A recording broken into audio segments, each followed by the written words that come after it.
Boa tarde, queridos alunos do terceiro ano, tudo bem? Vamos à nossa aula de hoje, né, do dia 11 de março aí, cidadania, direito a ter direitos. Cidadania, direito a ter direitos? Vamos pôr de partida nossa essa pergunta, né? Vocês acham que os brasileiros não se importam com o que se passa à sua volta ou se importam? Se interessam pela cidadania? Conhecem os seus direitos e deveres? Será que os brasileiros todos conhecem os seus direitos e deveres? E aí? Bom, política então aqui é entendida na política, falando de cidadania, a gente está falando de política, né? E a política é entendida por toda a decisão que influencia a vida de uma coletividade, né? Quando fala cidadão é aquele que é habitante de uma cidade. Nós somos habitantes de uma cidade, né? De uma sociedade. Então, e aí implica você tomar certas decisões, né? Então, no contexto social, existe sempre alguém que fica responsável pelo poder de tomar decisões que organizará a vida em sociedade, né? Essas decisões são tomadas pelos governantes, né? Que atingem a vida de muitas pessoas, né? Por exemplo, criação de impostos, a construção de um hospital, o fechamento de uma escola, né? De novo, estamos fechando a escola agora mais 15 dias por causa do pico da pandemia, de novo aumentou, né? Então, dos contágios. Então vamos voltar de novo para a estaca zero. Pior do que ano passado, né? Então parece que o ano passado vai se repetir de novo esse ano. Mas se Deus quiser, isso vai embora antes, né? Vamos ter fé e pedir para Deus e clamar para Deus que isso vai embora quanto antes, né? Para salvar o povo brasileiro.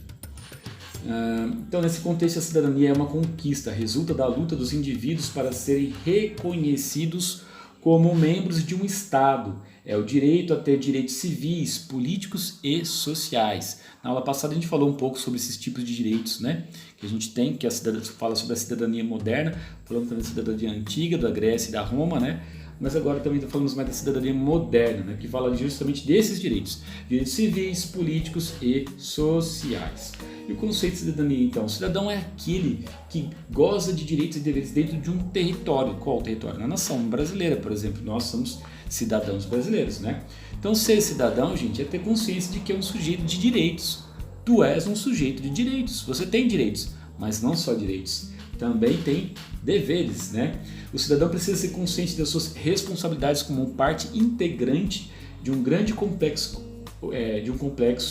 organismo que é a coletividade, que é a sociedade, né?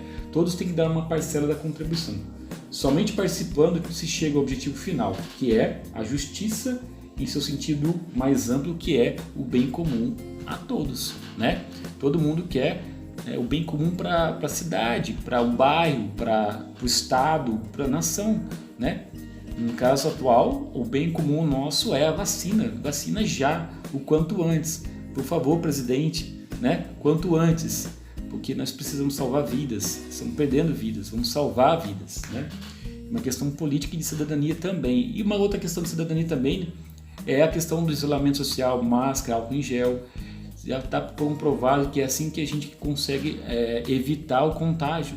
Então, faça a sua parte, cidadão. Faça a sua parte. Tem muita gente na rua aí andando por aí com máscara no queixo, não põe no nariz, não adianta nada, não higieniza as mãos, quando vai no supermercado xinga o segurança que quer aferir a temperatura dele. E esse é o povo brasileiro, infelizmente. Olha só, essa charge aqui, como é que está dizendo, né? Tem um rapaz com um saco na cabeça e outro falando, né? E ele falando, governo corrupto, deputados safados, esse país é uma vergonha.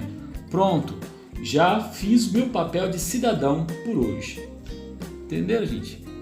É criticar o governo e fazer seu papel? Não, muito mais do que isso. Não é só criticar, não. É fazer realmente a sua parte, né? Higienização das mãos, álcool, máscara, né? Vamos aí aprender a dar exemplo para os nossos políticos que não estão dando exemplo, né? Bora lá. Bom, a formalização dos direitos da cidadania. Qual é a construção histórica da cidadania, né? Segundo T.H. Marshall, um livro dele, Cidadania e Classe Social, que é esse cara aqui, tá?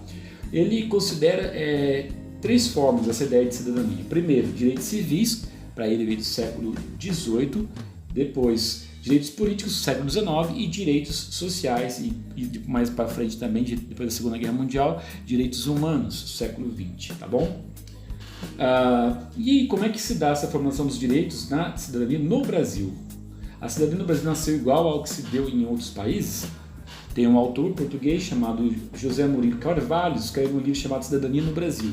E ele inverte a ordem aí da questão dos direitos, aí da ideia de cidadania, né?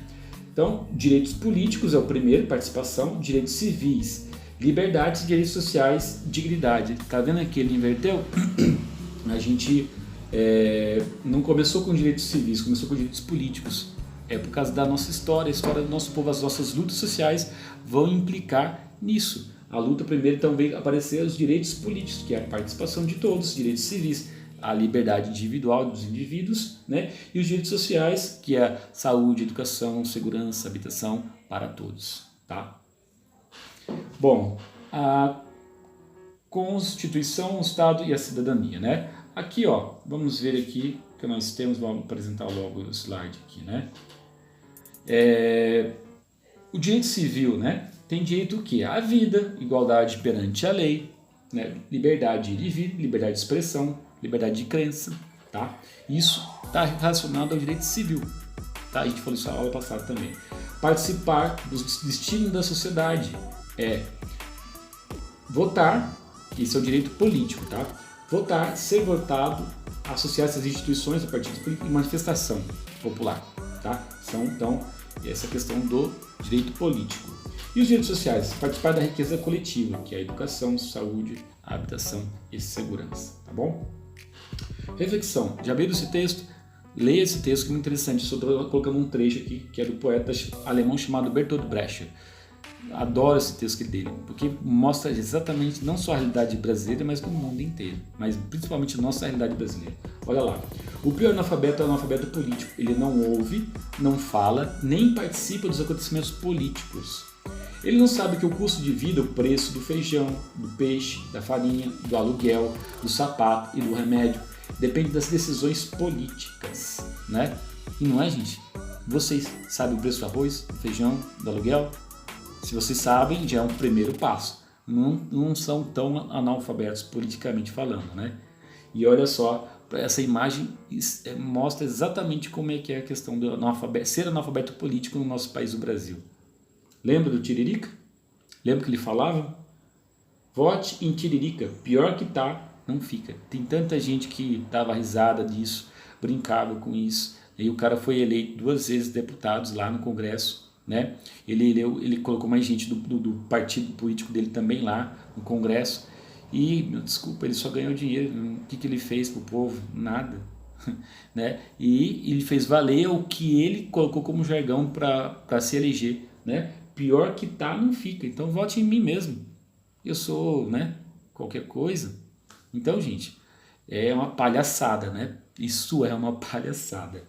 É essa maneira que o povo brasileiro, que o cidadão brasileiro enxerga a política no nosso país. A gente tem que mudar isso, né? Tem que investir nos nossos jovens para que tenham, né, uma carreira política. Precisamos de jovens, precisamos de novo na política, né? Ideias novas para enfrentar toda essa velha política aí e de raposas, né, como são corruptos na maioria aí, né?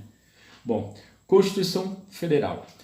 Nós vamos falar agora aqui do artigo 5º, né, que é importante. Na aula passada a gente falou do artigo 1º, esse aqui é o artigo 5º, né? É o mais importante da Constituição, viu, gente?